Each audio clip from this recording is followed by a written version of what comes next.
Hello and welcome back to Season 5 coverage of the Louisville Cube League.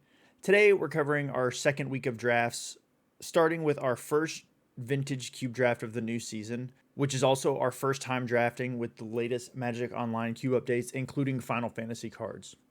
While we don't have an actual draft video for you today, we do have the full 3 matches following our normal King of the Hill format where the winner stays on camera. Without any more delay, let's go ahead and jump into the matches with the rest of the commentary crew.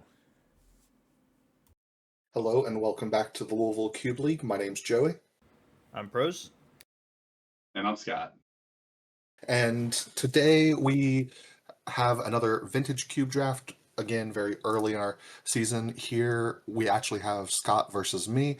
We both have pretty strong starts going. I have a Motzen to still allow me to play a spell on turn 1 while also deploying my Field of the Dead.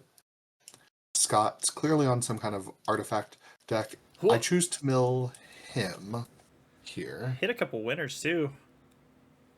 Mana Crypt and top out of Yeah, there. and maybe it comes from my predisposition to assuming that the artifact deck often does very little, and one of its best ways to play is Tinker, so I feel like milling your opponent in Vintage Cube can sometimes be dangerous, but I think against the artifact deck, I do want to actively mill him, and I don't think I had much in my deck that rewarded me for milling myself. I don't think I had anything, but maybe I'm forgetting something. Yeah, I think that's definitely fair because the days of like Goblin Welder are behind us to get stuff back out of the graveyard, it seems. But here's a new red card.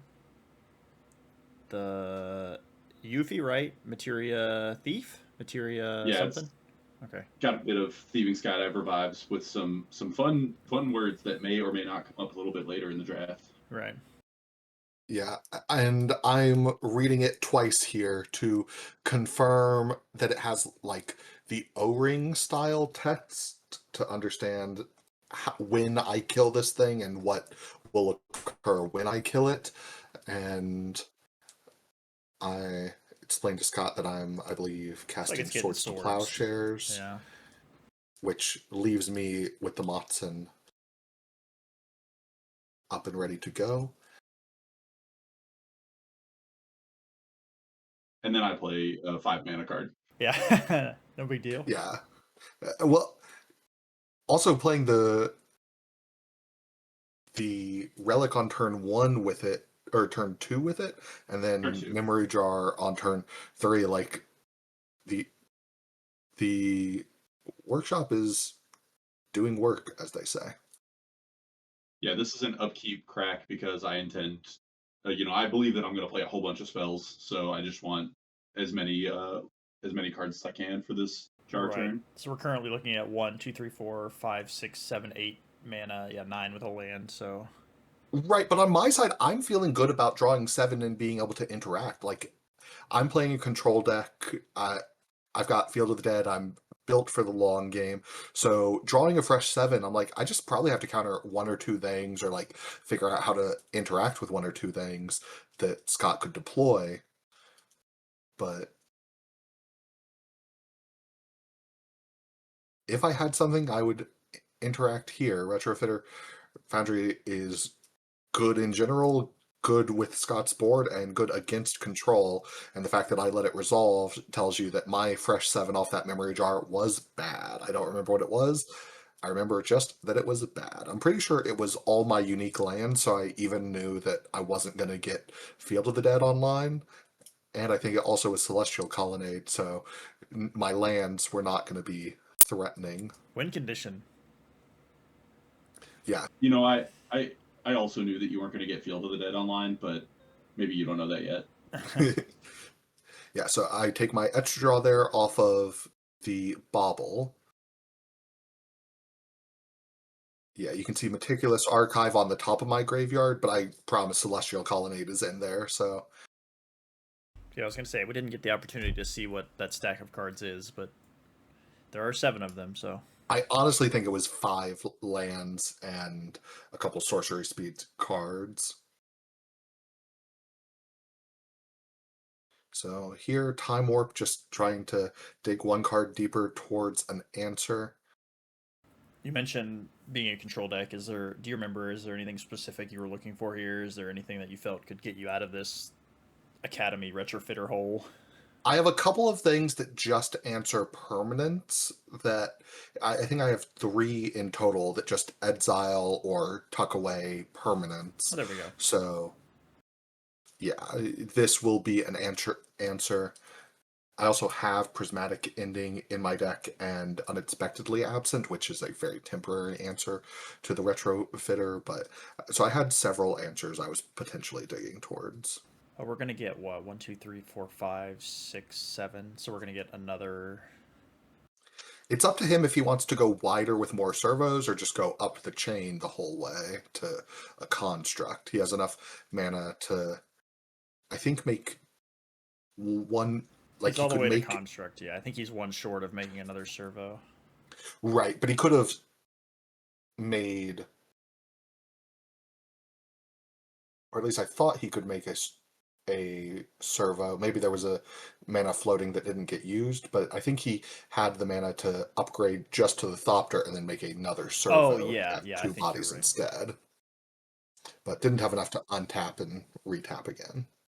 I think specifically versus this Ledger Shredder, you're better off having the 4 power creature, and also going wide against the control decks maybe isn't a huge difference, but Well, but he has Academy in play and I'm at 19, so if he's attacking me for 4 every turn, that's a game with my control deck that I feel okay sure, about, sure. whereas one extra artifact could be the difference.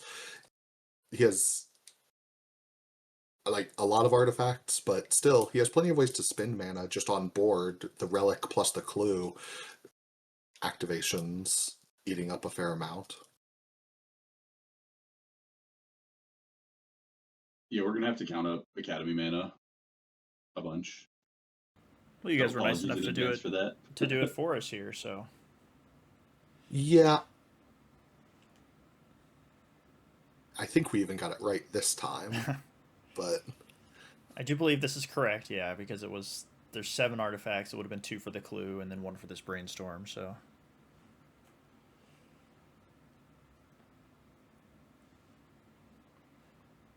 okay, well, that changes the math a little bit, I would imagine. yeah. You guys ever seen a giant crab? I take my what feels like a consolation prize trigger on Ledger Shredder, discarding a Wrath, which should be a red flag to Scott. I remember on the day him having a visible reaction to me discarding the Wrath, Mm-hmm. because it does seem good here. I am aware of that. That's a Tundra under my mountain, so I do have the 2 white mana, so it's not because of a lack of that. Also, Okay, I forgot to put the +1/+1 counter on my Ledger Shredder for discarding the Wrath. I think I'm pointing that out now. that's But true. luckily, Didn't matter. Galvanic Blast deals 4, so all good. Yes, this is a big old crab. 1, 2, 3, 4, 5, 6, 7 power coming across. So needs something quick. Well, it looks like Sunfall. So My creatures. true. Yeah, and Sunfall was the other Wrath I had in hand, and since I didn't have anything to do with the 1 extra mana, I decided to do that instead. Maybe I should have kept both Wraths, but my other cards were good, I think. Oh, right, we don't get to see what the other one was. Yeah, we had this discussion a lot during the day, and I think we settled on just flipping the card face up, because if you activate a Nurse's Bauble on MTGO, both players get to know what was seen. Not sure why we didn't necessarily do that here, but it's a weird old card. Not really sure how to resolve it. Yeah, I'm not sure I've ever heard like a definitive answer other than on Magic Online it works like this. So that's kind of Yeah, what we've just always done with it. So all right, so with Karn, I've also entered the part of the game where I'm not helping to track Scott's extra mana anymore. Not out of vindication, but out of defeat. Just like, yeah, whatever you want. You have how much mana? Okay. yeah, so it kind of Like, feels like the Wrath might be helpful here, although it doesn't even really matter with this uh, card Legion whose name Extruder. I can't. There you go, the extruder. Being able to just make a guy. Exactly why I played this turn the way that I did, because I'm presenting lethal on the table now, and I have Ether Spellbomb for his creature that he could turn face up. And if he manages to deal with all that, I can instant make a golem and make that lethal as well. Yeah, I know I had some spot removal, and I was choosing to keep that over the Wrath because Nettle Cyst makes anything into a lethal threat, so it's not like a wide board is what I'm going to die to. It's any single Right. creature is a threat, and if I have to answer every creature anyway, want to have the slightly more efficient one. It's nice that I do have a burn spell that can hit planeswalkers to kill Karn. It's also nice that I get to spend all 3 energy to kill Karn and don't have any other energy to worry about. So got to think there's a bit more here though, because if there's not, you'd think that discharge would have been maybe saved for the extruder golem, but Well, you can see I'm thinking afterwards, so there is potential that I just okay. So absent the big Just take guy, golem away. But this is still currently checkmate Yeah. on the board, so need one more answer, which isn't impossible. yeah, just a bolt would do it. All right. But you also do need the 2 mana to flip up your thing, so it's maybe only exactly like bolt or a free card. well, I If don't he can need to bolt the flip up my golem, thing. yeah, he doesn't need to block. Oh Like yeah, I don't need to force you to use the spell bomb. I can force you to use the spell bomb before I have a bolt, which I probably would do. Yeah, I mean with the ether spellbomb and how much mana you have, that may as well not even be a card. But yeah, But I actually don't have the bolt. yeah. You're right. I guess I shouldn't have killed the Karn, but also if I don't kill the Karn and both my Wraths are in the graveyard, I don't know. Yeah, I mean it's a lose-lose proposition from that point. It feels like there's not. But I do definitely have like sequences of cards that could possibly get me back into the game there. So you're right. I should have saved it to hit the Golem there instead of the Karn. Karn's scary. Yeah, and as soon as I like read and confirmed that it said or Planeswalker, I was like, okay, I got him. He has a planeswalker. I'm in. All right, so mountain start from the Academy artifact deck. Celestial Colonnade in play, win condition online. Yeah, not getting it discarded this time.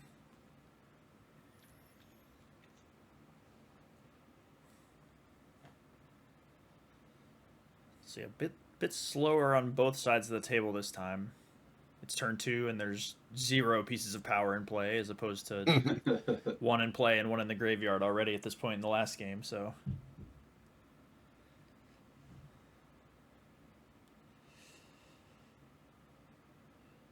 just the bobble for the Academy.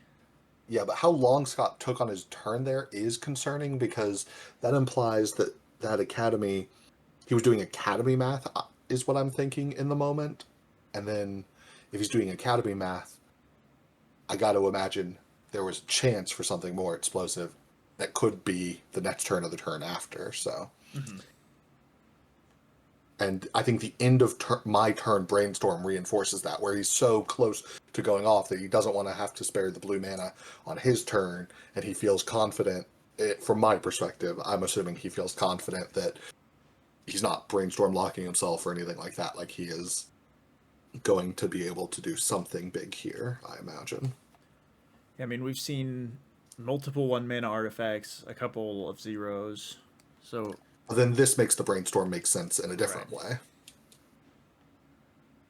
Yeah, if I recall, this hand, I kept, and it was 6 cards, and I kept like thinking that maybe this brainstorm into EI can like get everything going. But it's pretty easy to disrupt if like you just had a feeling and you like, I don't know, kill my bobble somehow, and then I just the win condition. Yeah, but I've got a new win condition on the board now, just on the other side. Yeah, true. Slightly slower though. It only does 3 damage at a time instead of 4. That is true, but it was going to start dealing that damage sooner. Yeah. Hopefully. So Foundry. So that turn was only iteration into Retrofitter Mana Crypt Mox Opal. So It's still way behind the curve from last game, though. So, are you even trying here? I mean, you had a Relic of Sauron in play at this point, I think, and Well, I should remind him too. Look, not all draws are going to be super smooth, but you just gotta your best and play the cards as they come. Yeah, and outside of missing on interaction off that memory jar last turn, like I've had the answer to one of your scariest cards, Retrofitter, both games, and still got run over in the first game. And here you still have an explosive start that is scary. left with only access to 4, 5, 6, 7, 8 mana. And Oh, this is why now. I'm thinking for so long. Like I know there are things I'm going to want to point that burst lightning at later, but I was thinking maybe 1 mana makes the difference. All right, I think I made a mistake though in my timing of it. I should have passed the turn in case cards are what Scott was short on. I should have seen if on my instep he cracked the bauble and then killed it to maybe take him off Metalcraft very temporarily. But with this Nettle Cyst coming down and card selection through the top, maybe there was no world in which the bauble was going away. yeah, probably not. And even if it did, I mean, we were getting Metalcraft right back with the top. So the only difference would be if that did happen, this memory jar wouldn't be in play. But maybe it's time to add Wrath the Skies to the Vintage Cube.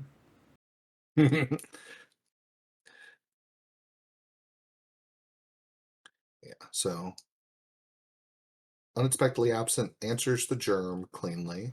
So we're kind of back to where we were last game. I mean, took a little bit different route from both sides to get us there, but we have this Nettle Cyst and an Academy and now a Memory Jar. Right, and again, it comes down to like how well can I interact. I have 2 mana up.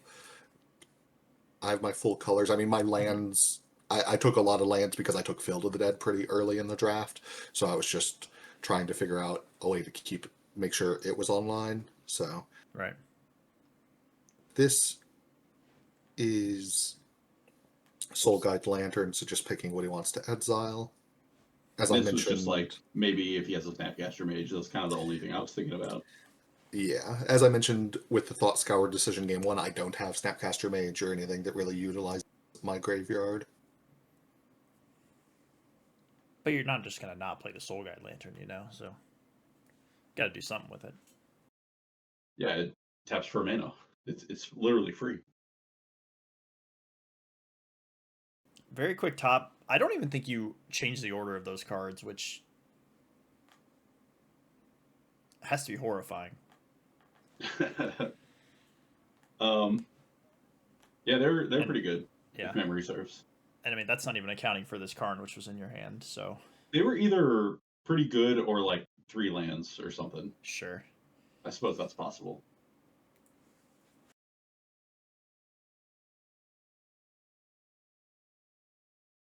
I'm not sure. I guess that we're thinking on the Karn resolving.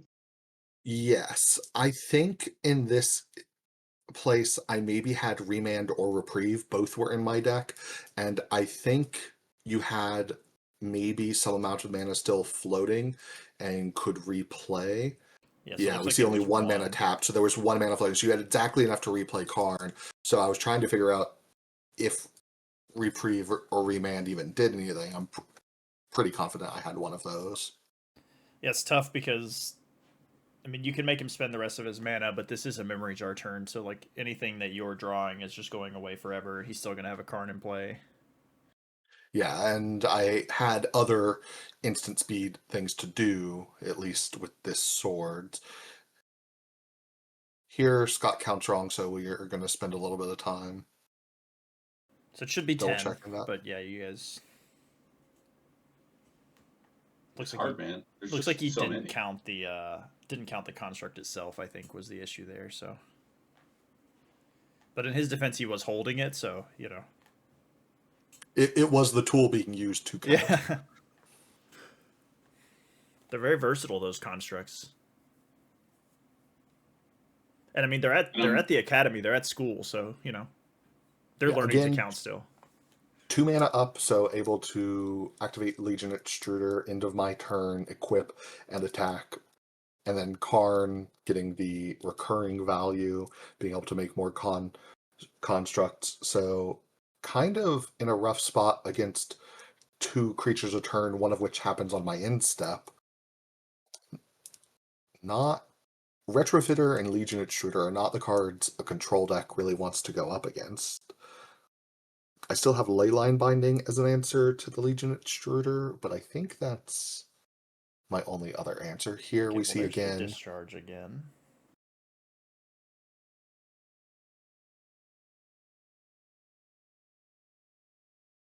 The win condition. Yeah, brutal. I mean, he is at 27, so Yeah. Hey man, that's only I killed three nine lost mana to make a flips. 3/3. I had an abundance, Who needs it? I Like guess I only Soul killed 2 mana Ring. because I get an artifact back, but Couldn't tell what the other card in your hand was, but this is lethal, right? 1, 2, 3, 4, 5, no. 6, 7, 8, 9. It's 18. Or no, that's only a golem, not a construct. Sorry. yeah. Yeah, I remember going into this turn specifically thinking there's no harm in me taking this. Like, I don't assume he has. Here we're counting again. Yeah. So it should be 12. If I recall correctly, this was Joey's error because he was uh, thinking it was one more than it was because we didn't count the golem last turn, but the golem's not in play this turn. Post combat artifact. Maybe he just assumed that you played this post combat soul ring in your first main phase. He just knew. Which was extra bad because Galvanic Blast is in my deck, although that's in my graveyard, so never mind. Yeah. So I'm trying to think now because I know I have an answer in my hand. I can't remember exactly what it is.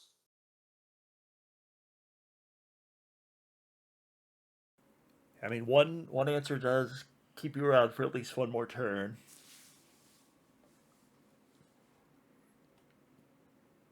Assuming it can take out this giant golem at least. Let's go me again. Very generous.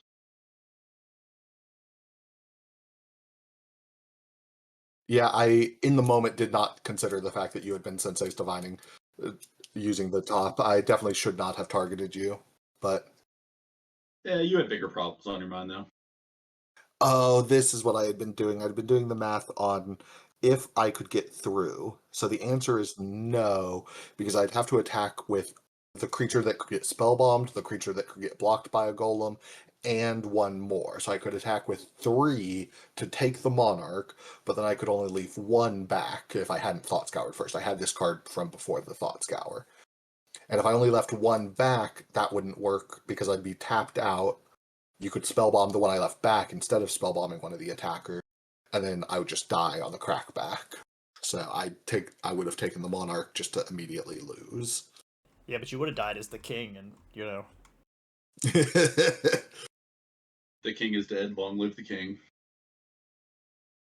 But this allows me to have blockers, and I'm kind of hoping to set up a block where I can bait him into using the spell bomb, because the spell bomb does get in the way of some of my answers down the road. Like if I have Sunfall and get to wipe the board and can flip the token as another blocker, that doesn't work with the Aether spell bomb in play. So right. It shouldn't be that hard, right? You get to just double block the 2/2, and well, there's the Sunfall in hand, so yeah, so that makes him less likely to use the spell bomb. My intention is to chump block the big one, double block the other one, and hope that he uses the spell bomb on one of my tokens so that he gets to keep his 3/3. No real reason for him to do that once he knows about Sunfall. Yeah, I don't think that's a play I'm going to make a lot of the time anyway. Also, just given that I have the Legion Extruder, I can just make another 3/3, Yeah.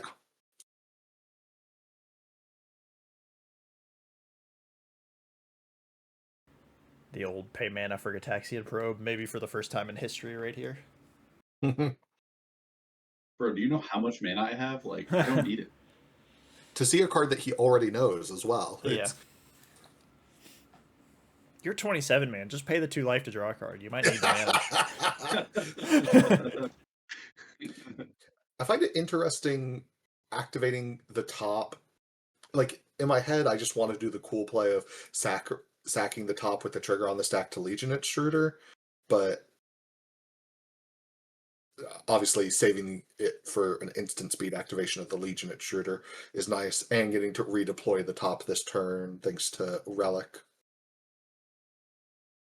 Yeah, I take a lot of game actions with this deck, as you can see. So I'm not going to profess to have played any of these turns perfectly.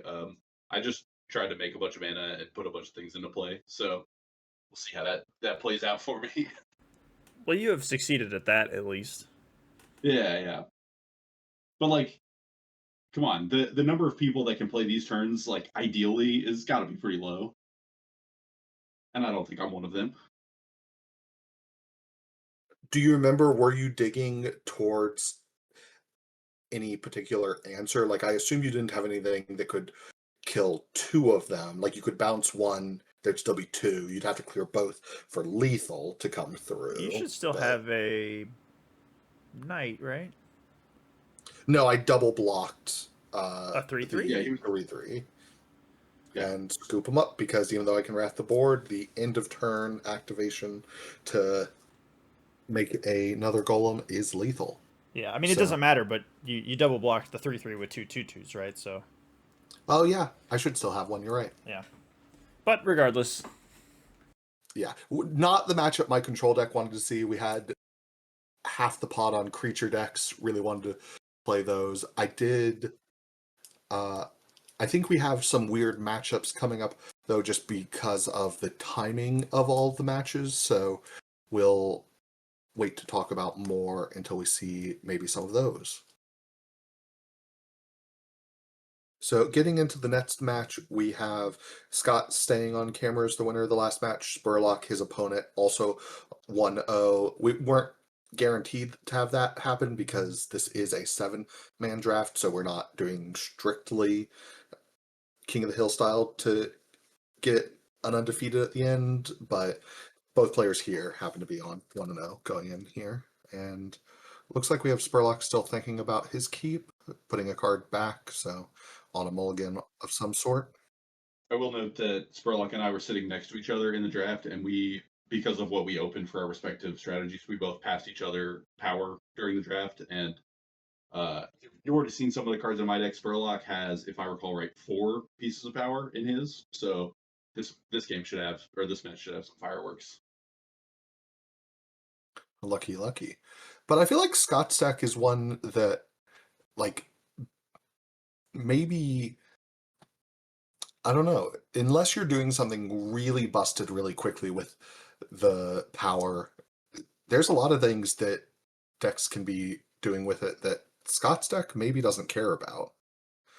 Like, we did have an aggro player somewhere at the table, but obviously not Spurlock opening on his Triome here. That's all I got. Yeah, meanwhile. Turn 2 Nettlecyst 4/4. Yep. With 1, 2, 3, 4, 5, 6 mana coming in, so here's a bat. I'm gonna take He's going to ninja, take my only other spell. So yeah, out of gas, but a 4/4.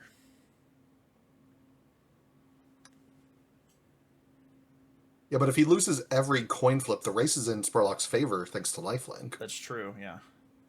Well, he won this one, so that plan is out the window.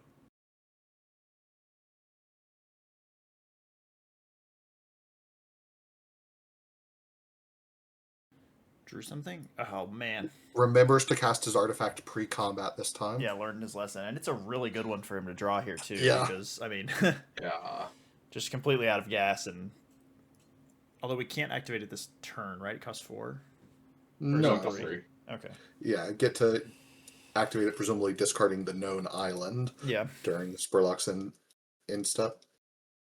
If I had more style, I would put the 2 drawn cards into my hand face down and just put the island into my graveyard without looking, but I don't believe that's a move that I made, unfortunately. Yeah, so just getting in with the bat here. Probably not blocking with it, so. Maybe we had another math issue. Do we need to get you a calculator for? No. It was a life total thing. I think he missed the 1 damage I took when I cast scoring on turn The 1 with land? my Sure. inland. Yeah. This All deck right. had a lot of math, but I was like mostly pretty dialed in. Again, not saying I played perfectly. Mostly pretty dialed. Mostly pretty dialed in. Definitely, probably correct. Paying mana for a Gitaxian Probe again, just Look how much mana I have. Dude. just rubbing in the abundance of mana that you have by spending mana on Gitaxian Probe. So Spurlock is representing Kujata next turn, which could be something. I mean, that's a 7/5, I believe. Yeah, it's very big. It's a big boy. I mean, again, we're churning through 3 cards a turn now, so like pretty unlikely that there's not an answer to it, but that card will pretty much end the game in 2 turns without something.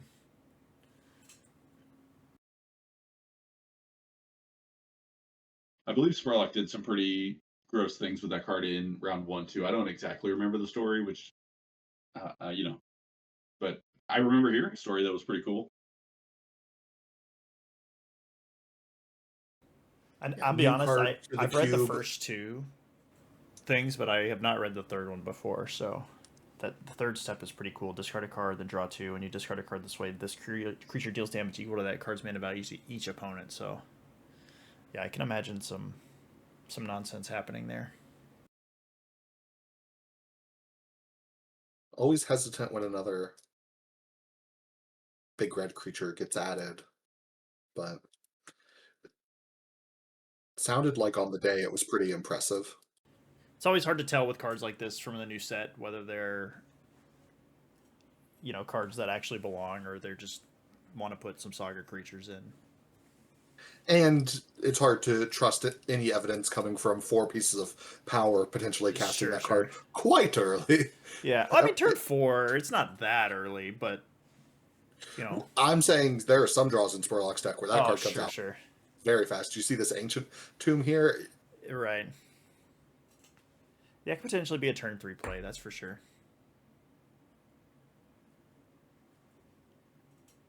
So yeah, it looks like that's where we're going. Having to take some damage from the Ancient Tomb, though. Down to 7, but I kind of wonder if he should have left the bat at home because 1, 2, 3, 4, 5, 6, 3 more artifacts would just kill him. That feels like kind of an ask. And Scott did activate the Relic last turn with some of those cards that are in his hand still in his... Oh, never mind. Oh, well, but I have a Galvanic Blast. Yeah. Yep, that'll do it. Knock down to 5 and then 6 power on the germ. Yeah, so. But from Spurlock's position, like I was saying, at least 2 or 3 of those cards weren't deployed last turn. So right. Yeah, fair enough. Little bit safer feeling. Another Triumph this time, so.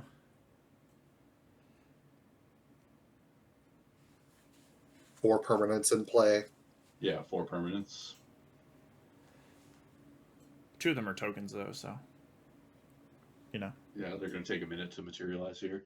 You might see me move cards up a few times like I just did with that hard evidence. I wasn't sure that the camera was going to pick up that patch of green where my hands are resting, so sometimes I would play a card down there and then realize, like, oh, maybe this isn't on camera, so I move it up. That's all that is. I did the same thing several times in our match, and I could see as things played out. It's all completely visible. This is my larger gaming table, so we're sitting a little bit further back from the play match than we normally are.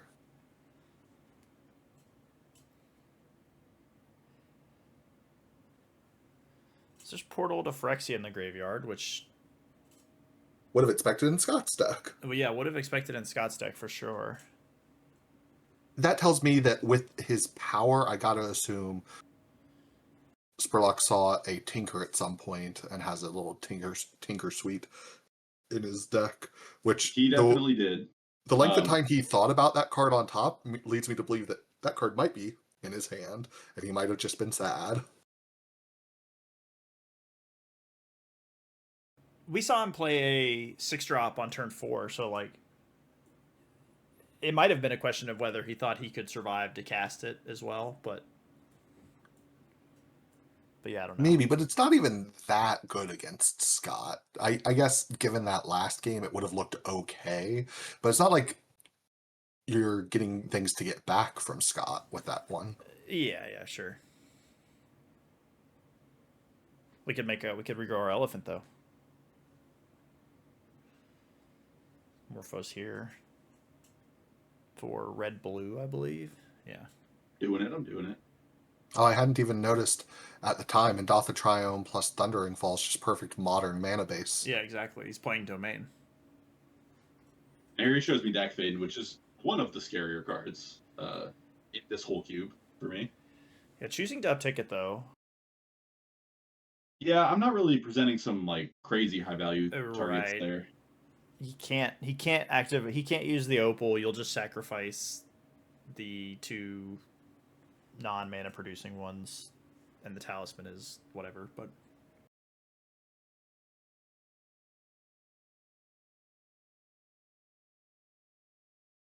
yeah, now it makes me think he doesn't have or that he's less likely to have the Tinker, though I guess he could just take the artifact next tutor, turn. so he could have a Tinker whenever he wants one.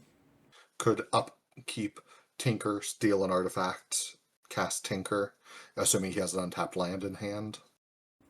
Which is not a given from his mana base so far, but true. We also know about Moxen and stuff as well, so. Well, there's a good deck fading target. And there's another good deck fading target. There's a better one. My hand yeah. was such that I kind of just needed to play into it, unfortunately. Didn't really have a way to threaten it. What are you going to do in your artifact deck? Are you just going to not play your Relic of Sauron because it's going to get stolen? Like, yeah. He's going to steal something. So, he can play 2 high-quality cards, and he'll take one of them, but...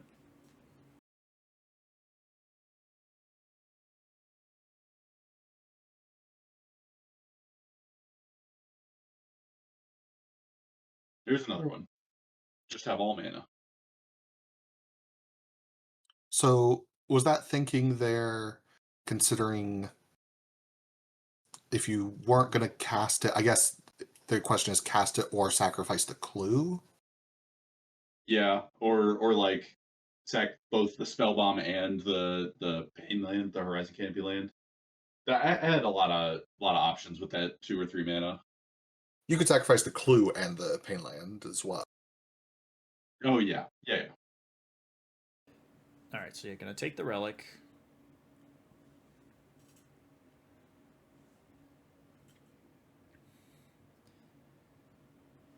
Oh! Okay, well, there's a Time Walk. Okay.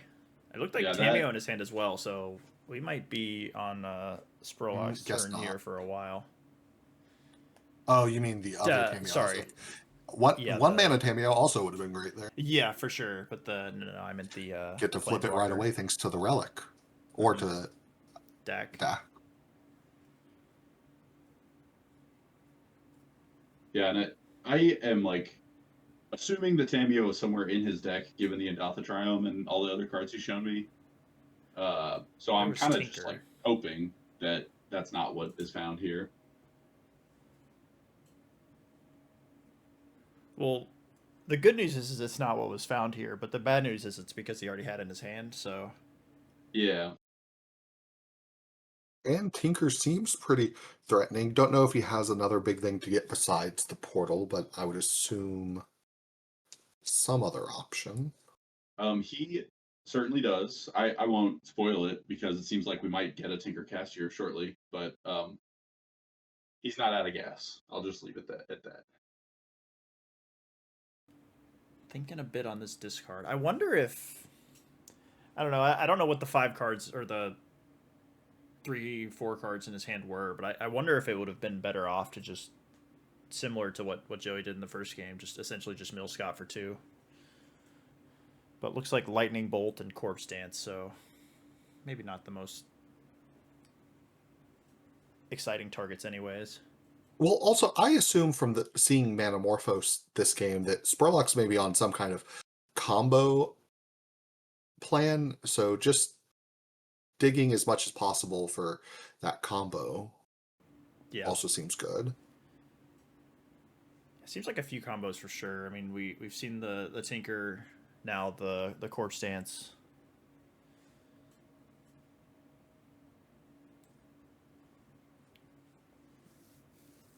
He's now taking his 3rd turn in a row here. Right. Scott's probably fallen asleep at this point. Even though Tamio can't get back the Time Walk this turn, it's not like you're threatening Tamio much, so could get it back on a subsequent turn, possibly again. Yeah, the back-to-back Time Walk turns here mean that, from my perspective, when I passed the turn, I was like, well, he can take like an artifact, and if he Time Walks, he can take 2 artifacts, but at least Stack is dead. But he had Time Walk and Tamio, so now he gets to take 2 artifacts and still have a deck in play, and I'm not threatening it. I mean, I'm Crab, but it's too little. Right. Crab would require Nettlecyst to be the draw, and Nettlecyst would be a good draw, like getting to immediately threaten one of the Planeswalkers, but Bolus's Citadel. Probably wishes he had the top that's in Scott's deck to go with it, but yeah, well, I wish I had the Portal and the Tinker in his deck, so both of which I saw in the draft, but literally couldn't take because it was like Power or like Academy or whatever. Like, they were a little more important. Doesn't look like there's anything on top he wants to play right now.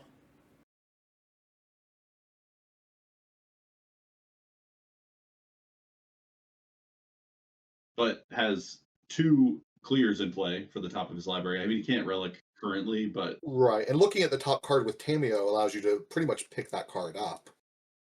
yeah, unless well, Not if can you it's a name land. basics? You can't name lands. I'm pretty sure it's non-land, right?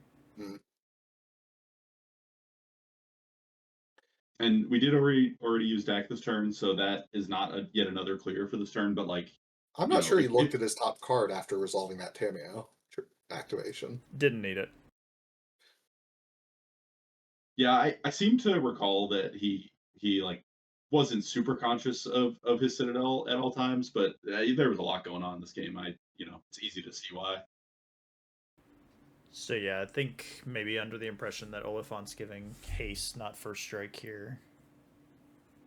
I mean, he's had a complicated sequence of turns. Yeah, for sure. Yeah, and this was a genuine question on my part because like I know what Oliphant does. I haven't read all the text of Oliphant, right? Because I know what it does. Maybe it gives a creature haste when it's in play. I don't know. Yeah, I mean, like Joey said, there's been a lot going on here. No harm, no foul. Just yeah. Down to 14, which 1, 2, 3, 4, 5, 6. So not super close to being able to activate the Citadel, but. So I'm sacking that Spellbomb there, and you're going to see me start like drawing as many cards as I can in the next turn or two because I am digging towards Upheaval, which I feel like is my best answer to like not only get my permanents back, but also just completely reset his board and like it's pretty easy to win from that position, and I feel like it's my best out at this point, so I'm just kind of like turbo digging for it. Knowing there's an Upheaval in there, assuming we can find a little bit more mana production to go with it, would completely. Well, you say that, but I get my Soul Ring and Relic back, so I don't really need a ton of mana floating to be able to still like put an impressive board back together. Sure. I just assume that digging is going to involve tapping the monolith, and if you're tapping the monolith, I'm not sure you can afford to take a turn off to untap it before upheavaling because of at least some pressure that's going to be coming from the other side. Yeah, that's certainly true. Karn kind of digs, but looks like we're just making a construct here, which understandable.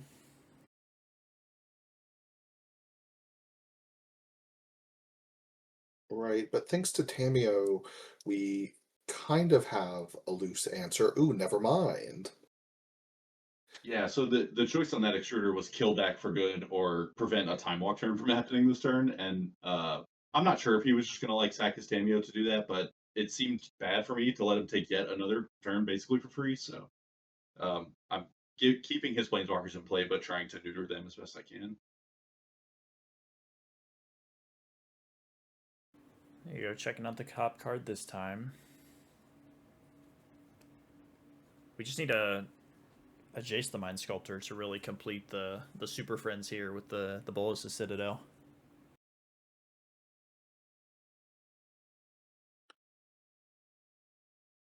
Demonic Tutor. So Spurlock really showing some power too. Like beyond the actual pieces of power he has, he also just has great tutors and really, really powerful single card hits too. Yeah, it might seem on the surface like this is kind of a mishmash of like a few different combo decks together, but like with we've seen now Demonic Tutor and Vamp Tutor and Tamio Dak to dig.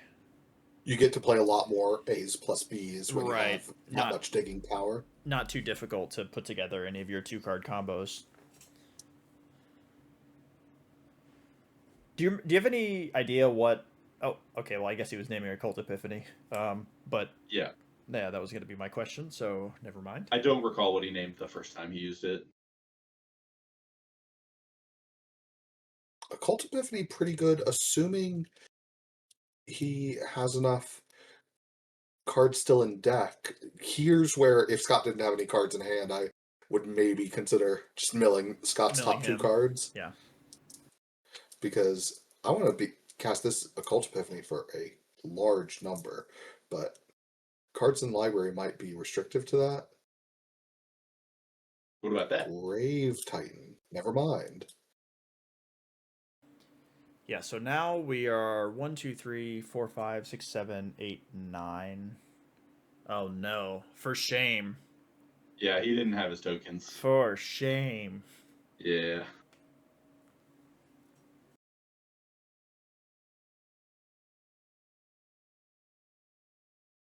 Losing a life there off the canyon to draw with the clue. Yeah. So at this point, any attacker plus the Citadel is lethal. So need a pretty impressive turn here. That was the reason I was thinking we were going to see Epiphany, because Epiphany seems like if he had enough cards left in library to afford to cast Epiphany, you can sacrifice the tokens to Bolas' Citadel, right? Mm-hmm. Yeah. So the air attackers, like, yes, we don't have as big of creatures, but just getting to chump block and then get in for 3 in the air and then sack everything to Bolas' Citadel, I think, again, it comes down to cards in library and types available to them. But right, and the Grave Titan kind of maybe it wasn't accomplishes enough. that because the Grave Titan is still making tokens when it attacks or whatever. Obviously, none of his have flying. Sure, or whatnot, but getting in for 3 is the harder thing. Yeah, exactly. There I get a strip mine into my hand instead of a Retrofitter Foundry. Probably a good decision. In the dark. Yeah, Retrofitter definitely gives me some chump blockers to throw in front of these pretty sizable creatures on the other side. Especially after what we just talked about with the having the Grave Titan instead of flyers, because although I mean you're not on an academy here, so your mana is rather restrictive when it comes to Retrofitter, but obviously that was change. a library count, and if I recall correctly, he had 8 cards. That's an important distinction. Seems like enough. Blasting the deck. Because it really doesn't feel like Tamio is going to do much more this game with only 8 cards in library. I mean, he theoretically could plus it and try and kill me in that time. Well, I think you just have to, right? Because Dak was just going to take your construct and then you would die. Yeah. Although I think you're just dead anyways. Yeah, I definitely forgot about the fun text of Bolas' Citadel, and I'm not thinking about that at all. I'm not sure I have a way to combat that. Sure. But I do know that I have a plan for this game if I can make it through this turn. Right. Right. I mean, you have 3 blockers, so you can block except for 1 zombie. Never mind. Yeah. Oh yeah, So Fire Covenant. I believe he thinks this Fire Covenant is just lethal, and then I have the golem that he forgot about to block the 6/6 and not exactly die, but then he tells me what the rest of his cards do. Right.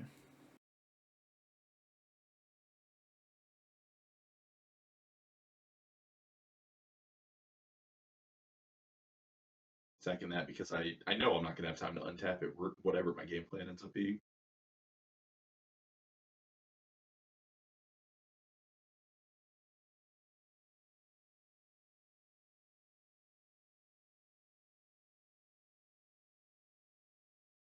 So take 8. Yeah, now he's counting up permanents, and I think I confirmed to make sure the Citadel can like sack itself as part of the 10. Yeah. Maybe. Yeah, it's just sacrifice 10 non-land permanents, deal 10 damage. So Yeah. But even then, he doesn't really need to because he could discard literally anything to this known occult epiphany to get the right. last permanent That's in true play. too. But if you recall, his library count was 8 cards, and he drew to 7 cards on his turn. My card in hand, or one of my cards in hand right now, is Memory Jar. So untap, he draws 7, then he goes to draw for his turn and loses. Right. But Interesting. unfortunately, we didn't get to see that one. It would have been a swag win for sure. You get bonus points for that, I think, if you manage to deck somebody with Memory Jar. Which is why I made sure on to their point it out. turn. Well, yeah, but it didn't happen, so it doesn't count. But you know, Yeah, I got real close too. I mean, I didn't get Memory Jar in the draft, but if I had.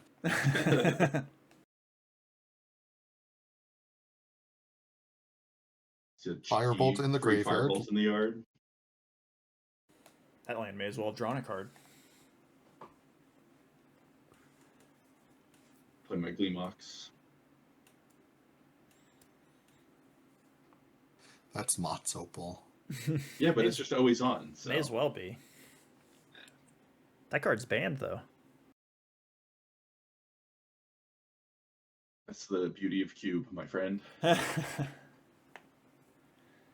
So yeah. Again, not the most explosive from a permanent perspective, but a lot of mana. Probably gonna pay mana for Gitaxian Probe again at some point this game.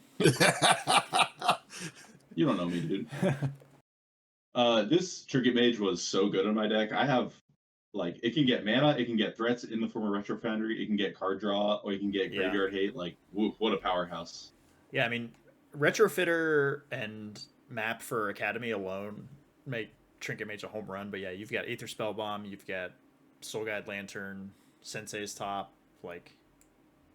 Yeah, it's a nice one. True toolbox Trinket Mage. I go after his red there because green seemed like maybe just for Tameo, and maybe I could slow down his development if I get his red, but he just immediately puts another red, so... You know, you win some, you lose some. True, and you're not as afraid of Tameo that, like, you want to take him off the green source so that you can't cast it. That. Yeah, I'm much more fearful of a Dak Faden. Yeah, we've also seen 3 green sources already this match, at least. Maybe Are we going to see you reset this Trinket Mage? No. Yeah, but with only 2 cards in hand, I was willing to believe if there's nothing great right after getting Academy, and since you were still shuffling, maybe you were getting ready to go back in. Just go get the bounce Retrofitter. The Trinket Mage with the Spell Bomb, go get the Retrofitter, exactly.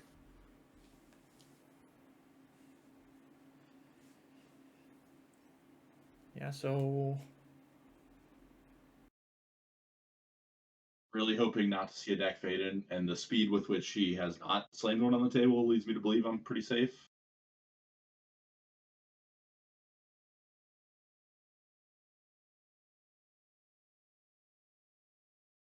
Yeah, I mean, setting up for another one of those Academy Memory Jar turns, which is...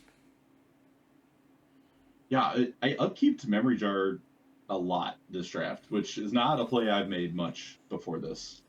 Yeah, and it really puts your opponent to the test to think on, like, Spurlock's turn right now, like, okay, well, what interaction can I draw? What mana should I leave up going into Scott's turn? And what should I cast here to get ahead of it? What should I wait on? Like, I mean, it's kind of like, maybe this is a weird way to say it, but it's kind of like your own little time walk, because it really does just like, you have these turns where you just play all of your permanents and you have what, like one or two cards in your hand right now, Yeah. and you'll just get to play next turn with essentially 8 cards in your hand, and a billion mana, Yeah, good chance I could utilize most, if not all of them. right?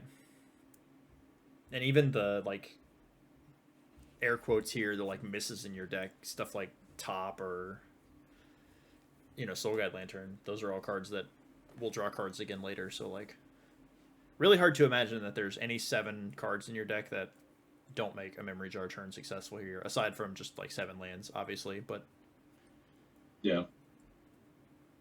I was playing 14 land, maybe? Given all the artifact mana I had. well, May there's have a even lot been of one too land, many. but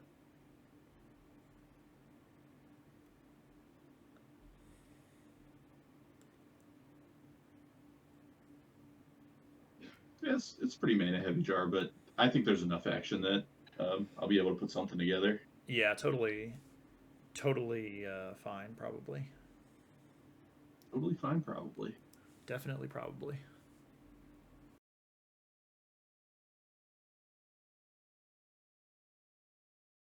5 blue floating after resolving this brainstorm. Brainstorm on a memory jar turn. Nice.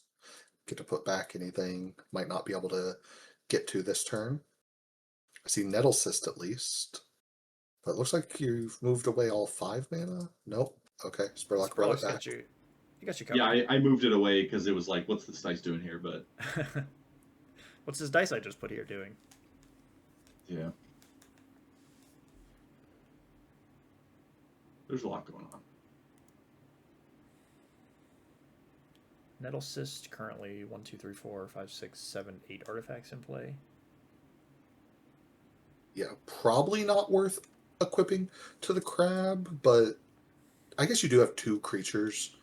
Yeah, it's really all the same, right? Like, Right, in my head, you don't want one piece of creature removal to take away your only threat, but having the Trinket Mage as well. Oh, okay, put it on the Trinket Mage itself. so now we have spent all the mana and we're not clearing it off the table this time. Yeah. The crab. Should be Did I put 9 him to play this here. turn? We've mathed wrong again because of the Urza Saga, but It looked like he counted the Urza Saga. no, he didn't count the Urza Saga. Nettle Cyst counts enchantments. Ah, Yeah, a fact that I will probably never ever actually remember because I've heard it a number of times, but it's just like it's so random. Yeah, so Vamp Tutor there, kind of a nice one to have on the Memory Jar turn. You don't have to discard it. And going to a Cult Epiphany here, still on your end step, it looks like. Yeah, this was out of his the hand that was tucked under the jar there. Yeah, so it looks like you went and get Grave Titan, which I don't hate. Vampiric Tutor makes that even more weird, right? Because he could have vamped in response to you cracking the memory jar. So if he had anything he could have done to interact during the jar, Well, no, like it just the Vamp Tutor was in the Memory Jar hand. it was in the memory. He jar Vamp Tutored, hand. then discarded Okay. his hand, and now he's casting Occult Epiphany. Gotcha. Okay. Yeah.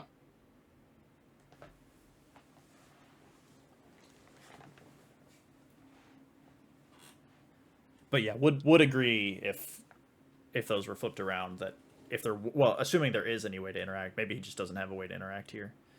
So Lightning Bolt, Fire Covenant, and Kujata.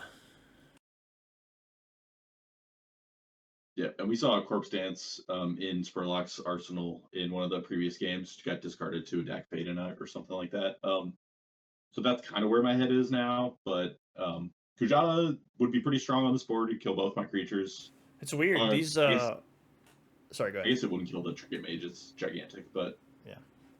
It's weird that these 1/1 flying white spirits look a lot like the 2/2 black zombies we saw earlier, but Yeah.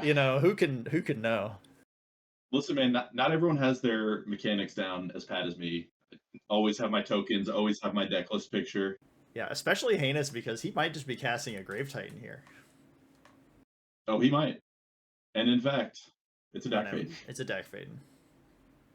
Which seems pretty good. We can take the Nettle Cyst, I assume.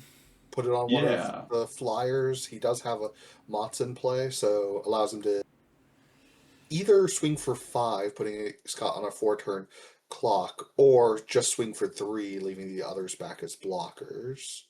Yeah, so he announces it. I'm like, all right, it's yours, but it's still attached. And he's like, well, I'm gonna move it to my creature. And then fun fact, that's actually not how equipments work anymore. But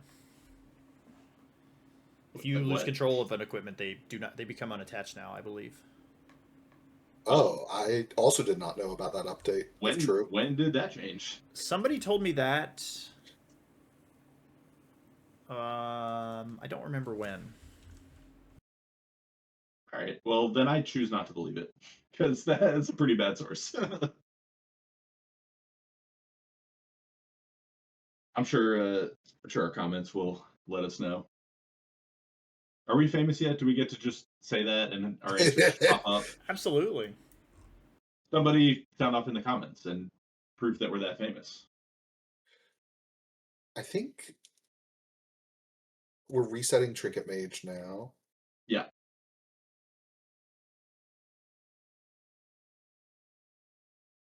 Interesting, because I assume whatever it's getting this turn, Saga could get next turn, so it implies that we want to be getting it right this second. Retrofitter Country, but we already have some of our mana spoken for because of activating a construct.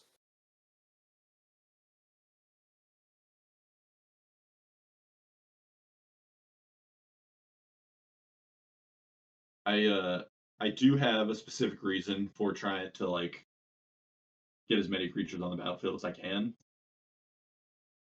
Maybe caught a little peek of it there. I know what that card is, so it's easy for me to like see the tiny clues, but I'm formulating a game plan here, including an attack with a crab. Interesting. Spurlock was very confused with this attack and then just blocked because why wouldn't you? And then I passed. He can't know my secrets. Not yet.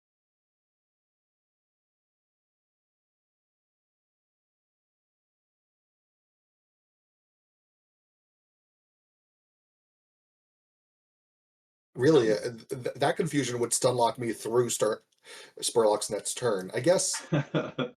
Oh, you haven't figured it out yet, huh? Interesting. Well, I think he got some information game 1, maybe, that could rationalize it. But in the moment, I'm not sure if he thought of it or if I would have. He did not think of it in the moment. He was pretty perplexed. But he's got, his own stuff to be working on here. He's got some plays to make. Exactly. In the moment, pretty hard to remember game 1 at this point.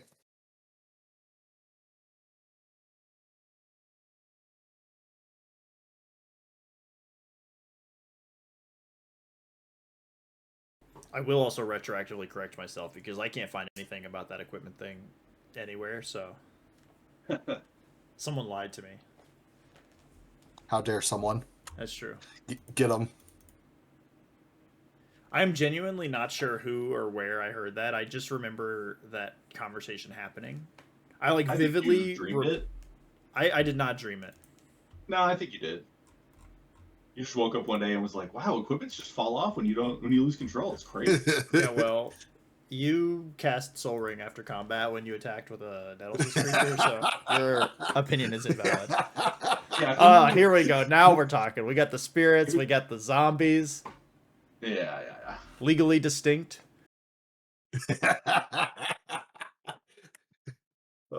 Listen, I may be wrong about equipment. This is a good one.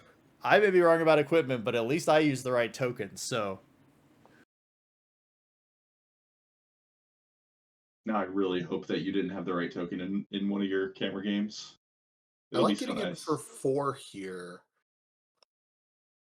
Yeah, I think it's good. Like, makes sense that he could get in for 4 and then 5 on a subsequent turn, building up a zombie army to block. The Thopters confused that a little bit. That's why I paused after I said it, because I don't know necessarily how it's going to work out with the Thopters. But also, like, I'm not confident if he would feel that Dak is very threatened here, because you'd have to do a lot to threaten Dak and dead on the backswing. So him being able to steal an artifact also complicates it.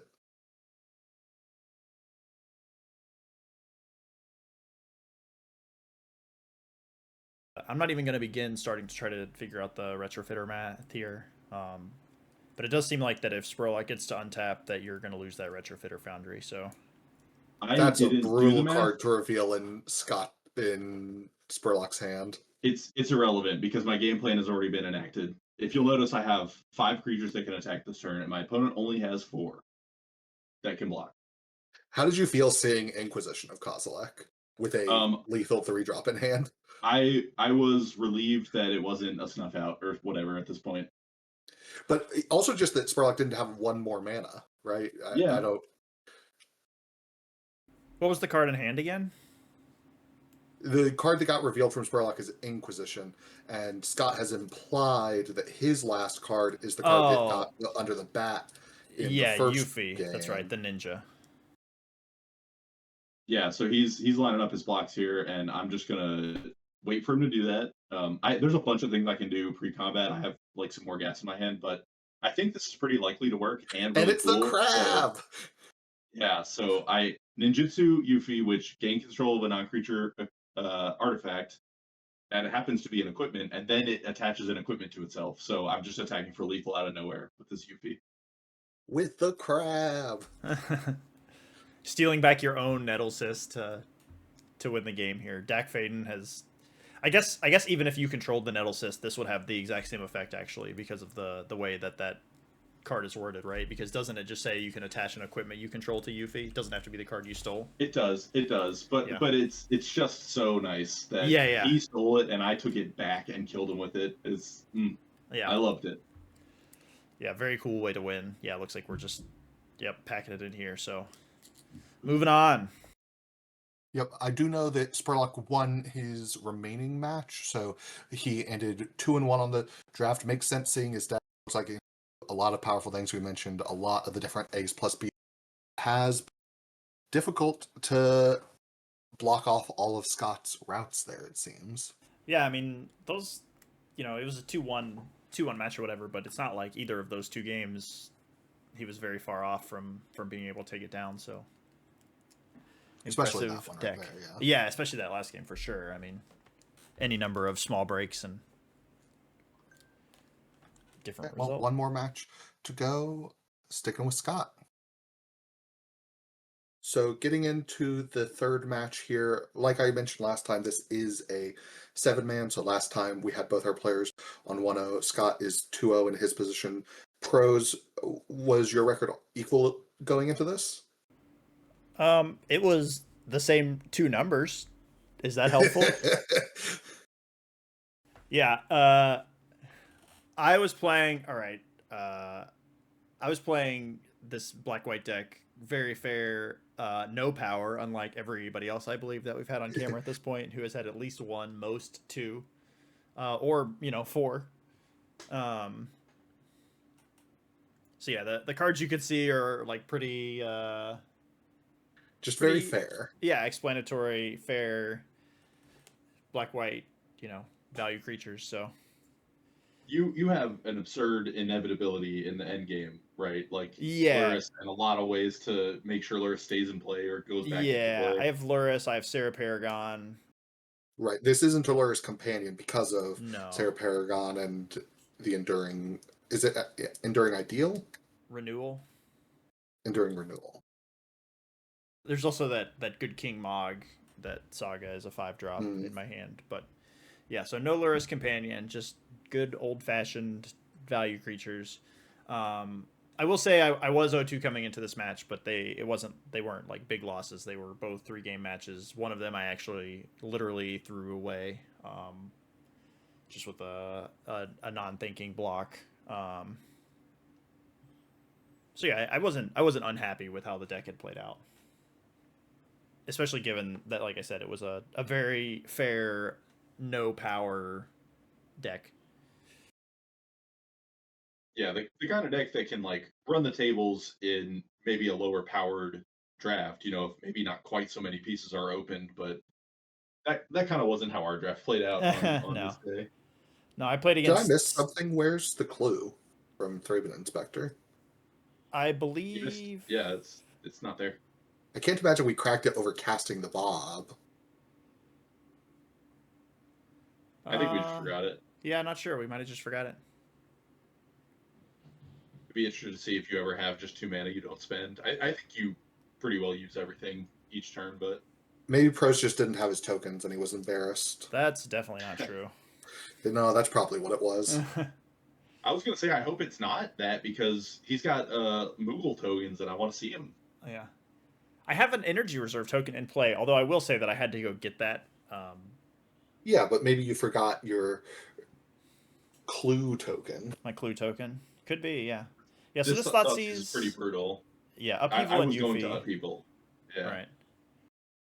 Yeah, knowing about Yuffie in this game, going to be pretty easy to play around. Well, it's giving me pause here because I wanted to play this Lion Sash because I wanted a third energy, and the first time I read Yuffie did not read the non-creature artifact part of it. So now I'm conflicted about whether I want to play the Lion Sash, get my third energy, so I can jump something with Guide of Souls and just give up the Lion Sash, but that's not a thing that card can do. And yeah, a second read here is going to hopefully confirm that for me. Yeah, there we go. Yeah.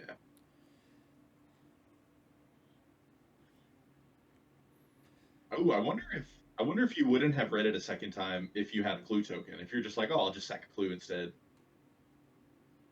Yeah. Well, Maybe. if you had a clue token, also Scott would get to steal it if you did choose to play Lion Sash. True. Yeah, I was just. So you have to sack it first. I think dang, I should have reminded you of the clue. I'm really not sure how that even happened. I mean, it might have just been because you had. So I had played the Thoughtseize, or I played the Guide of Souls, and then you strip mined, and so I was just happy to have something to play. I Gitaxian probed your hand first and saw that you weren't going to have a play if I strip mine you. So I'm like, okay, Yeah. I'll strip mine you this turn, and then you drew Thraben Inspector, and maybe in that banter it just got forgotten. Yeah. I also think that might have been when you were getting the energy token that you had said you had forgotten, and possibly in getting the energy token, the clue you were supposed to get at the same time was missed. Yep. Regardless, I want to talk about how I keep getting that confused about Yuffie because she's a ninja. She has ninjutsu. So I keep thinking of her effect as a hit trigger. So when you were talking about it a moment ago, I was like, well, that doesn't matter. Yuffie's not going to be able to get in on this board. But it's when it enters trigger, which makes sense for the equipment clause, but right, just doesn't work in the way ninjutsu in my head I expect to work out. Right. Yeah, so Extruder taking down the Lion Sash. Luris doing some damage off the Bob, but thanks to the Guide of Souls, not super worried about life. Right, and you're always going to be able to put on a faster clock than your own Bob is. Like, Scott doesn't apply much pressure until he's attacking with, like, 10 power creatures.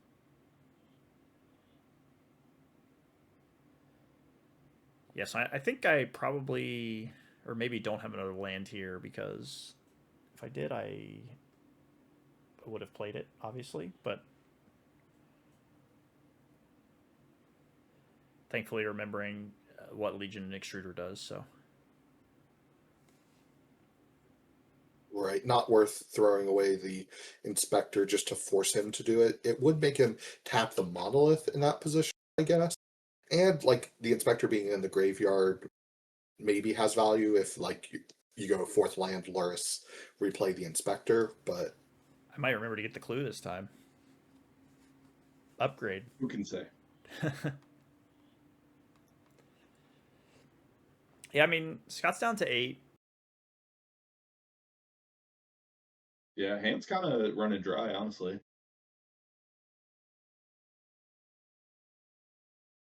Just playing a 3/3. Yeah, down to 7 as well. So if I can somehow put 2 creatures into play here, God of Souls can just end this game this turn, but not sure how likely that is given how last turn went. Although, would you get a 4th land? That being the case, it actually makes me like the attack with Raven. It's Yeah. Yeah, I mean, I don't think that was something that was on my radar because it took the attacks of last turn plus him using his Horizon land. But here's Preacher of the Schism, get to draw a card, gain a life, gain an energy. If only it was the other way around, though. Yeah.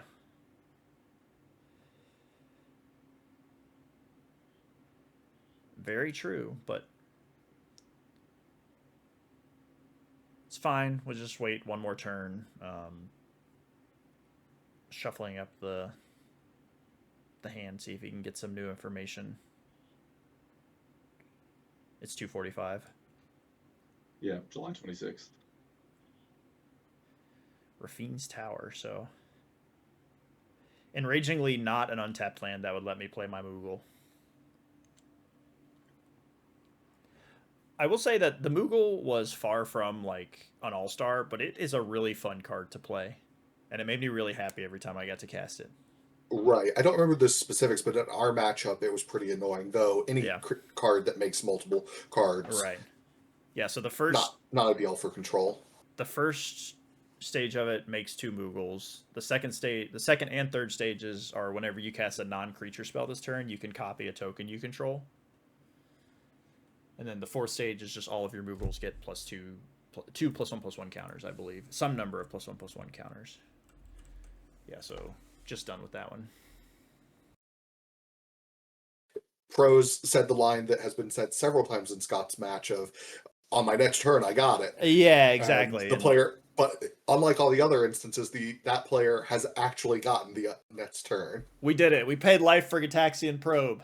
It happened in the first match, or first game of this match too. I thought he cast it on turn 2 with his mana. Oh, maybe I'm wrong then. Yeah, I'm pretty sure you played turn 1 since I stopped turn 2 Gitaxian Probe. Then I just got wrong who was on the play. Ah, okay. I mean, I know we just watched it. I might have top 3'd and then paid life. I don't remember. Yeah, so it's also worth noting here that I was really excited about this game because Scott mulliganed to 5 and I had a Thoughtseize in my hand. And then Urza Saga. And then Urza Saga kind of threw a wrench into that, yeah. Yeah, I could have played Workshop and played both of my non-land spells on turn 1, but I thought getting the Construct was a better line. I was like thinking about Thoughtseize when I played out my first turn, and I made that choice. Well, I mean, you do the Thoughtseize, right, with the Probe, but... Oh, yeah. That's why I was thinking about it. So smart. Yeah. Yeah, but I just, like, on 5 cards, I just wanted to get you dead as soon as I possibly could, and I thought making Construct starting on turn 2 was the best way to do that. Oh, for sure. Interesting. I could do Academy another day, you know? Like I said, in a I want to win way, not in a I want you to mulligan to 5 way, was excited about this game. But yeah, the Urza Saga threw a wrench into that. Get to use Get Lost on it here to limit it to only 1 construct. Yeah, and not getting another card is pretty big blow, especially when I am, down 2 cards to start the game. Right, and I hadn't seen it in the first game, but I had seen your deck and knew that there was a map and such. So this copy artifact here, absolutely crushing. Yeah, and the map tokens are kind of funny because like now they have 2 constructs, it is actually like less power to activate one and hit a non-land. But I do I'm kind of interested in like some amount of filtering when I'm like on so few cards. I want to make sure my draw steps are as valuable as they can be. So there's a little bit of tension there in the next turn or 2. The token's coming. Don't flame me.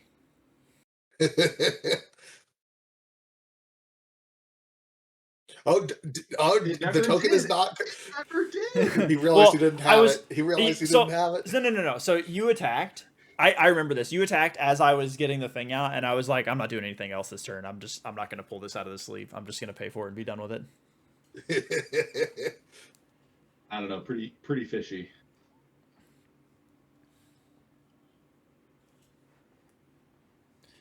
Just let it be known that I would rather not put a token into play at all than put a face down card on the table for it. That's the stance I'm taking here. That's true. That's true and valid and brave, honestly. Yeah, so down to 3, which not fun. Revealing Karn off the map, also not fun. And I like this. Now that either is lethal without like needing the power, you can use it like you were saying for the filter. Yeah. Yeah, but I flipped another construct on the top of my library, so I'm not filtering anymore. I'm just keeping that one. So I have this Shieldred. I do have Dam in my deck, so I do have an out of sorts from here. And I have a few turns of life left here because I get to... Not really, because you have to chop block both. But yeah, but one of them is going to die with the thing, and then I have the land and the Moogle in my hand, which is 3 creatures, all with lifelink. That's fair. Yeah, you're fighting the best fight you can here. Yeah, and again, I'm pretty sure at this point I'm drawing to exactly Dam and nothing else in my deck, and that's really not even like a winner. Dam, can't imagine fighting through, especially if you can't kill Karn. Yeah, that's what I was saying. Is it's far from winning the game on its own, but it's definitely making me not die as imminently. Especially now that Karn goes down to 1, because if we get Dam here, we get to obviously Dam. He can't make another construct immediately.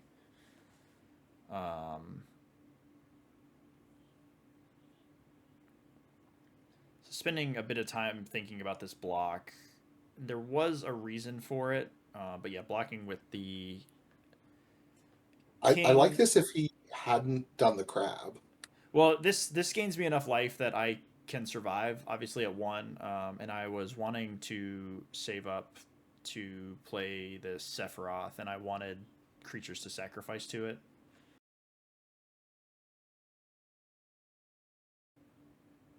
But not going to find me anything worth it here, I believe. I can't even cast Dam anymore.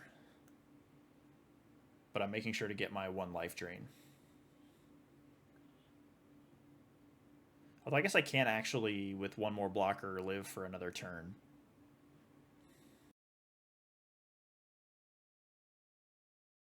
Unless Crab gets big. Unless Crab gets big.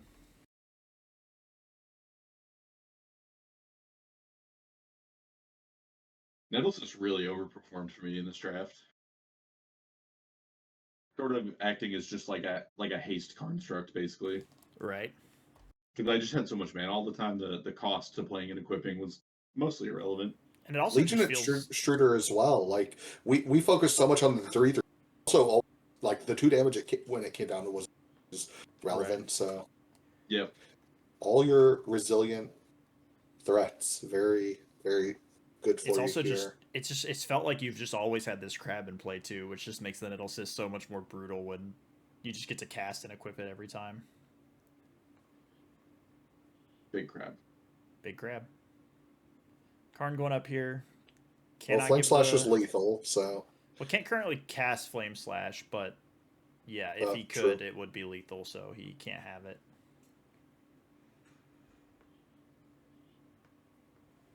It would be funny if he had Yuffie here. Yuffie would be lethal here.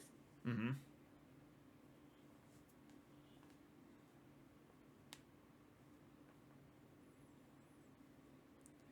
But with the amount of thinking, doesn't seem like that's the case. Yeah, hard to see what is in hand. And I'm purely on a 1-outer at this point. I don't remember my entire deck list, but so yeah, gaining a little bit of life actually from the Moogle and then from the 2 Sephiroth triggers. Yeah. Still at less life than any Construct's power, so not super relevant, but and Retrofitter doesn't fully take away the out, but it seems like it would be difficult to win through. Yeah, just cycling that Rafine's Tower we saw earlier, and then yeah, we'll go to the next one.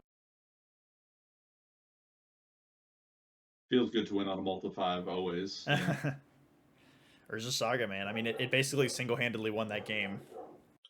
Yeah, even getting cleaned up, like the copy artifact made the 1 into 2 and just so much. Just think about if I had resolved the 3rd chapter of the saga, like I still have the copy artifact. It would have just been another golem and another thing. Ugh. Yeah. Well, I mean, at that point, it just becomes map, I assume, which becomes an academy or something. If he has copy artifact in hand, maybe it becomes Motzopal, so you can cast the copy artifact that turn. Yeah, I don't know.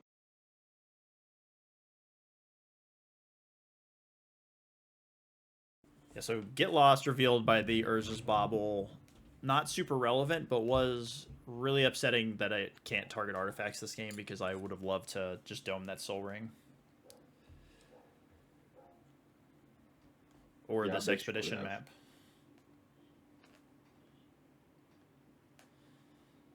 Currently the least intimidating Nethergoyf you've ever seen in your life.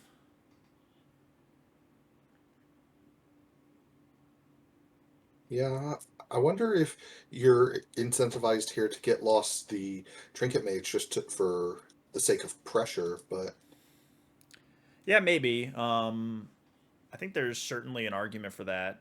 Getting Preacher into play was pretty enticing, but yeah, and just using all your mana that turn is. I mean, I guess you could like Lion Sash something with the remaining if you get lost, but it's such a kind of meandering play. I'm not a big fan. although maybe kind of glad now because have Get Lost for this germ that otherwise I don't have a. That's not true. I guess It's a bit of a roadblock on this board at least. yeah, but I have this Bone Shards, which takes it out without giving you more artifacts, which is nice since you're about to have an academy in play, I assume. Seems likely. Although it could go get Saga, it did good work for me in that last game. So just a couple 2-power creatures I don't remember what my hand is like at this point, so yeah. interesting to not see the Lion Sash get in there. I think it was just staying home in case something silly happened with this Nettlecyst and it needed to block, honestly. Right, but I wasn't sure it would block because like on board just equip over to Trinket Mage, it can't get big enough to block well. So Well, again, I know his deck and I know he's about to have an academy. So like, I don't know, maybe it's an overly cautious stay home, but I also don't remember what the last card in my hand is. Maybe we're about to find out. No, we're just gonna exile a thing. Yeah. Yeah, especially with Bang. the token to block. Mm-hmm. Yeah, I don't know. Nethergoyf's got some power on him now, at least. Yeah, he's up to 4 Yeah, power, but which is nice. Preacher still has Death Touch. Preacher has Death Touch. I mean, the Trinket Mage is only a 5/5.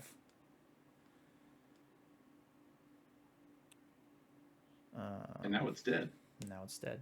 I do think I think I said something during this turn, but I think I should have attacked before I did this so I could draw a card from my Preacher. Mm-hmm. And then Solituded. I think that would have probably been more valuable than this one Vampire, but it is what it is.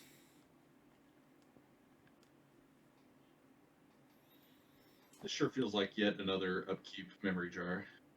Yeah, yep. I mean, I can't imagine it's not. You have one or two cards left, like. Yeah. Solarian Academy looking a little light so far in this game, but maybe sure. these 8 cards will juice it up a bit. And gotta assume that like the first artifact you cast is pretty free off of the workshop. Mm-hmm. Yeah. So. Yeah, I'm set to have a pretty big turn here. Yeah, and I have no mana first of all, so pretty sure these 7 cards are just all getting discarded for me.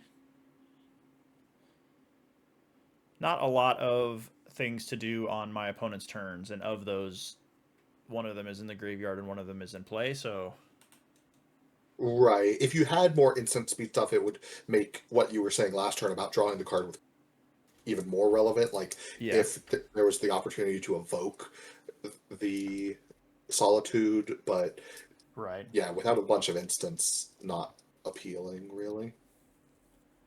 So there's the Saga. I was thinking about tapping my academy, but I decided I could do a little better before go down that path. Maybe I've just settled on looting. Yeah, I mean, it looks like the rest of your cards were just lands. So Yeah. I mean, not an unproductive one. Still, you have the Relic and you got the Saga, which are And it's got to feel good here with a 2-turn clock. I think even through the construct as a blocker. I guess no, the spell bomb. yeah. That spell bomb also very good. I mean, every piece seems like it's come together for Scott in a lot of the games, and that spell bomb has played a hefty role. Yeah. Yeah, So I used just about every part of the buffalo in this one. I never I so far haven't like got to resolve an upheaval. That's probably the one like big thing I didn't get to do on the day. But every other, I mean, you even saw I stole an equipment with Yuffie. Like I did a lot of we stole your own stuff. equipment. Well, give it back, Greatest thief in the multiverse, my ass. Right, exactly. The Nethergoyf, I believe, is 6 power. That's what the die last turn was indicating, and I don't believe anything has changed since then. So yeah, there we go. Yeah. Life total getting a little low, so just trying to use that spell bomb to buffer it a tiny bit. It definitely feels like I'm on the verge of doing like the busted stuff, so I just need to like buy a turn or two to get there. Yeah, and you mentioned upheaval. Like this feels like the kind of game where like Prose is at a lot of life, unlike some of the other matches where you just got to get in for the last hit with a big construct. This one needs to be a slower win, or you need an explosive win off of an upheaval. So glad that you mentioned that that's in the deck somewhere, still drawn towards, even though we haven't really seen it yet. Cleared out the graveyard pretty good there. Essentially blanks the Nethergoyf. Yeah, this is a bit precarious. I do have a blocker that's like pretty sizable, but you've shown ways to remove things already.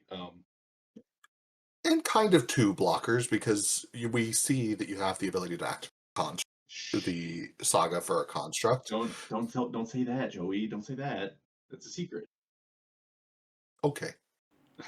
Yeah, so cycle this land, I can dam the crab, and then in my head, because much like Scott said, I was under the impression that Urza Saga had no text on it. And Oh because of no. that, this is a lethal attack. I don't think that my play here changes regardless of the fact. Yeah.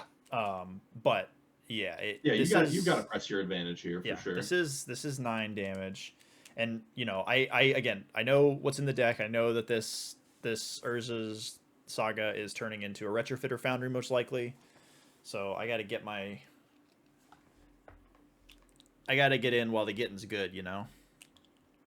Yeah. But the counterpoint here is that I have a construct and a nettle system play. It's Yeah, for not sure. impossible for that to like team up in a really big way. I mean, you're gaining 3 life here if I block the solitude, which 5. I'm The yeah. vampires have lifelink too. Oh yes. Yeah, so he's going to be at 27 no matter what. Yeah. Kind of hard to imagine you get to 14 artifacts in play. Yeah, so we talked a little bit after about this specific turn, but let's see how the rest of the match goes first. Because yeah, just totally glossed over the Urza Saga with that attack. So don't see Scott immediately making the other construct. Okay, here we go. But that consideration makes me think that we got a fair amount of gas in hand. Maybe just thinking about what Chapter 3 is going to get. Yeah, I mean, there's lots of stuff to ponder there. Definitely gas in hand. That just says the Retrofitter Foundry is in hand, right? Yeah. So I do believe at this point you mentioned the line you were just talking about of just trying to kill with the construct I and the want attacker this Nettlecyst. turn. Yeah, At which point we concluded that you would need 25 mana to make that happen. yeah, Which you do have a lot of mana, but definitely not. yeah. It would be difficult to do this turn for sure. Especially not without like a candelabra or something, which I didn't have access to. Is that card even in the cube still? Has to be, right? You 25 just put it sounds together, wrong. bro. I don't know. Well, he has 1, 2, 3, 4, 5, 6, 7, 8 artifacts right now. I'm at 27. Right. It's just the first activation costs 2, and then every subsequent token he makes after that cost 5. So it should be like 2, 7, 12, 17, 22. I have to equip. 25 is I have to equip as well. He has to equip the Nettlecyst also. okay, so 24 then? No, it costs I two don't to know, equip. 20 You were at 25 plus two. To I was at equip. 22. Okay. Whatever. But it yeah, was too much. he cast this expressive iteration, found the copy artifact, which makes another Nettlecyst, which makes the match much easier. Oh, yeah. And yeah, takes it down. So yeah, I don't know. Had I noticed the Urza Saga, I think it's pretty likely, or remembered the Urza Saga. I shouldn't say notice. It was just face up in play. It's not like it was hidden. But you probably maybe just leave the vampires home in that I instance. think maybe leave Bob back for the extra draw. Like, I think there's something to be said of the all-out attack. You got to deal 1 extra damage by the all-out attack in the way he blocked. Maybe if he, depending on what else he blocked instead. The would've- issue is that if you attack with the so if you don't attack with a vampire to block, because if you leave Bob back, you're not keeping him back to block, right? So if you're not attacking with Bob, that means you're not attacking with Bob. You're also not attacking with one of the vampires to keep back a blocker, which means you're attacking with a 4-power Goyf, a 3-power Solitude, and 1 vampire. At which point you're probably not even doing enough damage to make losing one of your creatures worth it. So yeah, I don't know, but regardless, it happened. I died. So with the 3-0. Scott, with one of our first 3-0s of the season, I don't recall if we had one during the first week's matches, but We had did because one. Junker 5-1. Yeah, Yeah. we had one not in our video draft. Gotcha. Well, congratulations to Scott. Another Thank you vintage so much. cube in the books. I mean, I assume you were obviously very happy with the deck by the end of the day. Feeling that confident about the deck after drafting, do you remember? We didn't have the draft to go this time, but how were you feeling yeah. after that? I felt incredible. I always text pictures of my draft decks to my good friend and computational commentator Derek Ruffeisen, and he always predicts a record, and he is scarily accurate. I mean, I don't know if I'm being incepted to like performing to whatever record he tells me, but his response when I sent that picture was, "Well, if this isn't a 3-0, I don't know what is." Listen, you can take this to the bank and tell Derek I said this, but he takes the cowards 2-1 route way too often. Maybe that's true, but he nails it every time. Yeah, for sure. He is very accurate. But yeah, this draft just worked out so beautifully. I was not like heavy artifacts at the end of pack 1. I think I had a piece of power, but I don't even recall. But pack 2 was when I opened Soul Ring and Spurlock opened his Time Walk and passed me a mana crypt. So the mana production went through the roof. And then pack 3 I opened Tolarian Academy, and it was just, it was one of those drafts where like if you imagine a card you would want in a deck like this, then someone just passed it to you, or you opened it, and it just all came together beautifully. Very cool to see. And so with this draft wrapped up, we actually have a video coming out soon with our thoughts on the artifact strategy. Obviously, Scott maybe came from that recording, bringing a lot of that strength in here. So you can see that we'll know what we're talking about it on Scott's end. Congratulations to Scott on the first vintage trophy of the new season. We are bringing back a variation of our cube changes for trophy winners from last season, although unlike previously, we won't be letting them remove cards from the cube, only add new ones. With this 3-0, Scott opted to add Gleemox back into the cube, so make sure to keep an eye out for that in any future videos. As Joey mentioned, we do have another archetype breakdown video coming soon covering the artifacts deck in the Vintage Cube. That was recorded prior to this draft, so be sure to come back and check out whether our opinions were right before viewing this deck today. That is all from us today, though, so make sure to follow or subscribe to get the notifications when that video, as well as any other future videos, go live. Thank you as always for watching, and we hope you come back for more.